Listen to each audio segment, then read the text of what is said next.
ভালো করে লক্ষ্য করুন, একটা আপ ট্রেন্ডের পর একটা কারেকশন ফেজ আমরা দেখতে পাচ্ছি। এবার আপ ট্রেন্ডের পর এই কারেকশন ফেজটা কতক্ষণ অবধি থাকবে, এরপরে কখন সেটা আপ ট্রেন্ডে কন্টিনিউ হবে, সেটা আমরা একটা প্যাটার্নের মাধ্যমে জানতে পারি। এই প্যাটার্নটাকে বলছে ওয়েজ প্যাটার্ন। ওয়েজ প্যাটার্ন যদি আপনারা ভালো করে শেখে, তাহলে আপনারা একটা গুড ট্রেডিং অপরচুনিটিকে কিন্তু খুঁজে পাবেন। আপ ট্রেন্ডটা যে কারেকশন ফেজটা আমরা দেখতে পাচ্ছি, সেটা একটা হাই ভলিটিলিটি থেকে লো ভলিটিলিটির দিকে যাচ্ছে, ফ্লাকচুয়েশনস কম হচ্ছে, তাই একটা এই দুটো যে ট্রেন্ড লাইন সেটা জয়েন্ট হচ্ছে। এরপরে আমরা একটা স্ট্রং আপার মুভ দেখতে পাচ্ছি, যেটা একটা কন্টিনিউয়েশনকে বোঝাচ্ছে আপ ট্রেন্ডে। সো এই প্যাটার্নটাকে যদি আপনারা ভালো করে জানেন, তাহলে কিন্তু আপনারা অনেক ভালো ট্রেডিং অপরচুনিটি পেতে পারেন। সো আজকের ভিডিওতে আমি এই প্যাটার্নটা নিয়ে ডিসকাস করছি, এই প্যাটার্নটা কিভাবে কাজ করে, প্যাটার্নের পেছনে কি সাইকোলজি কাজ করছে, সেটা আমরা গভীরভাবে জানবো। সো চলুন এবার শুরু করা যাক। তো ওয়েজেস প্যাটার্নকে বোঝার আগে আমাদের আগে ভালো করে বুঝতে হবে যে কোনো চার্ট প্যাটার্নের ফরমেশনের পেছনে কোন জিনিসটা সব থেকে ইম্পর্টেন্ট।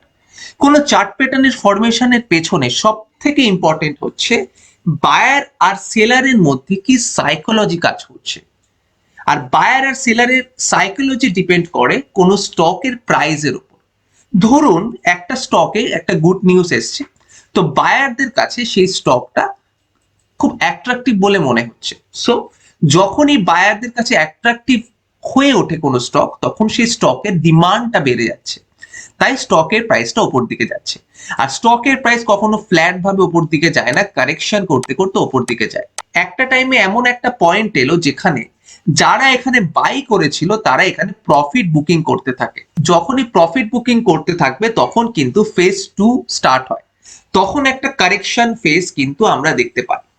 ভালো করে লক্ষ্য করুন, এখানে হাই ভলিটিলিটি থেকে মানে প্রাইসের ফ্লাকচুয়েশনটা ধীরে ধীরে কমতে থাকছে, মানে হাই ভলিটিলিটি থেকে লো ভলিটিলিটির দিকে প্রাইসটা চলে যাচ্ছে। যখনই হাই ভলিটিলিটি থেকে লো ভলিটিলিটির দিকে প্রাইসটা যেতে থাকে কোনো আপ ট্রেন্ড স্টকে, তারপরে কিন্তু একটা স্ট্রং বুল রান কিন্তু দেখা যায়। প্রাইস যতটা কারেকশন হওয়ার কিন্তু হয়ে নেয়, তাই প্রাইস এই সুইংটাকে আর ব্রেক করতে পারে না। একটা কারেকশন ফেজ এতটাই থাকে লো ভলিটিলিটি পয়েন্টে গিয়ে, তারপরে প্রাইসটা একটা আপার মুভ কিন্তু দেখা যায়, মানে প্রাইসটা একটা কারেকশনের পর কন্টিনিউ করতে থাকে। এই ফেজ 3টা হচ্ছে একটা কন্টিনিউয়েশন ফেজ। তো আমাদের ফেজ 2টা একটু ভালো করে বুঝতে হবে। এখানে যারা প্রফিট বুকিং করতে থাকে, তারা যখন সেল করতে থাকে, প্রাইসটা নিচের দিকে আসে। যখন নিচের দিকে আসে, যারা বাইং অপরচুনিটি এখানে পায়নি, তারা এখানে বাই করতে থাকে। তারা যখন বাই করে, তখন প্রাইসটা আপার দিকে যায়। এরপরে দেখবেন ধীরে ধীরে বাকি সেলাররাও কিন্তু এখানে আসতে থাকে। এই ট্রেন্ড লাইনকে অ্যাপ্লাই করে একটা বাইং বা একটা সেলিং এর অপরচুনিটি বায়ার আর সেলাররা দেখতে পায়। সেলাররা স্টপ লস এখানে দিচ্ছে। যখন লো ভলিটিলিটির পর, যখন এখানে ভলিটিলিটি একদম কম থাকে, মানে ফ্লাকচুয়েশন একদম কম থাকে, কারেকশন ফেজটা বায়ারদের কাছে এনাফ মনে হয়, এরপরে আর মার্কেট কারেকশন হবে না, একটা ডিমান্ডের সৃষ্টি করতে থাকে, তখন প্রাইসটা উপর দিকে যায়। ভালো করে লক্ষ্য করুন, যেহেতু সেলাররা এখানে স্টপ লস দিচ্ছে, তাদের স্টপ লস যখন হিট করছে এখানে, তখন প্রাইসটা আরো বেশি উপর দিকে যায়, সেল এক্সিকিউট হয়ে যায়, তখন সেটা বাই হবে। সো এই ফেজ 3তে একটা স্ট্রং বাইং মুভস দেখা যায়। তো ভালো করে লক্ষ্য করুন একটা জিনিস, যে যখন এই ফার্স্ট রেজিস্ট্যান্স থেকে যখন প্রাইসটা নিচের দিকে গেল, যখন লো ভলিটিলিটি ফেজে এলো, দেখুন ফার্স্ট রেজিস্ট্যান্সের থেকেও কিন্তু অনেক নিচে গিয়ে প্রাইসটা এসছে।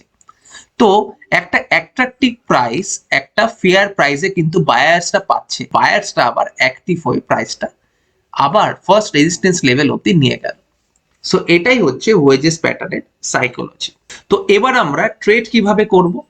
আমরা সবসময় ট্রেড করব লো ভলিটিলিটি ফেসে। ফার্স্ট সুইং এর থেকে, মানে ফার্স্ট রেজিস্ট্যান্স থেকে অনেকটা বেশি নিচে যখন কারেকশন হয়ে প্রাইসটা নিচের দিকে আসে, তখন সেই প্রাইসটা স্মার্ট মানি বা বড় বড় ব্যাংক বা ইনস্টিটিউশনের কাছে অনেক বেশি অ্যাট্রাকটিভ বলে মনে হয়। সো এটা হবে এন্ট্রি পয়েন্ট। এবার আমরা দেখবো যে রাইজিং ওয়েজেস প্যাটার্ন কিভাবে কাজ করছে।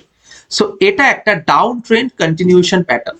একটা ডাউন ট্রেন্ডের পর যারা এখানে শর্ট পজিশনে এন্ট্রি করেছিল তারা এখানে প্রফিট বুকিং করতে থাকে। যখনই কেউ শর্ট পজিশনে প্রফিট বুকিং করতে থাকে তখন সেটা বাই হতে থাকে, তখন প্রাইসটা ওপর দিকে যেতে থাকে। সো এই পজিশনে এসে সেলার্সরা আবার অ্যাক্টিভ হয়, তারা আবার সেল করতে থাকে, আবার তারা যখন বাই করে তখন প্রাইসটা আবার উপর দিকে যায়। তো এরকম করতে করতে এমন একটা পয়েন্ট আসে যেখানে একটা হাই ভলিটিলিটি থেকে লো ভলিটিলিটি পয়েন্টে যায়, এটা একটা লো ভলিটিলিটি পয়েন্ট। তো এই পয়েন্টটার পর থেকে এই পয়েন্টটা আর এই যে সুইংটা ছিল এই সুইংটাকে ক্রস করতে পারে না, ফেজ 3 তে প্রাইসটা নিচের দিকে চলে যায়।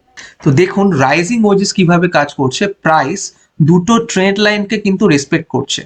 দেখুন দুটো ট্রেন্ড লাইনকে কিন্তু ব্রেকআউট করছে না, দুটো ট্রেন্ড লাইনকে রেসপেক্ট করার পর হাই ভলিটিলিটি থেকে লো ভলিটিলিটির দিকে প্রাইসটা গিয়ে আবার ডাউন ট্রেন্ডে প্রাইসটা যাচ্ছে।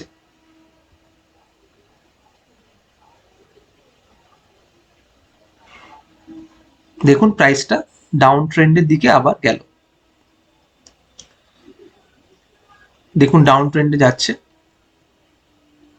তো এইভাবে রাইজিং ওয়েজেস আর ফলিং ওয়েজেস প্যাটার্নকে আমরা ইউজ করে মার্কেটে কিন্তু একটা গুড ট্রেডিং অপরচুনিটিকে খুঁজে বের করতে পারি। সো আজকের ভিডিওতে এতটুকুই। যদি এই ভিডিওটা আপনাদের ভালো লেগে থাকে লাইক করুন, সাবস্ক্রাইব করুন, শেয়ার করুন।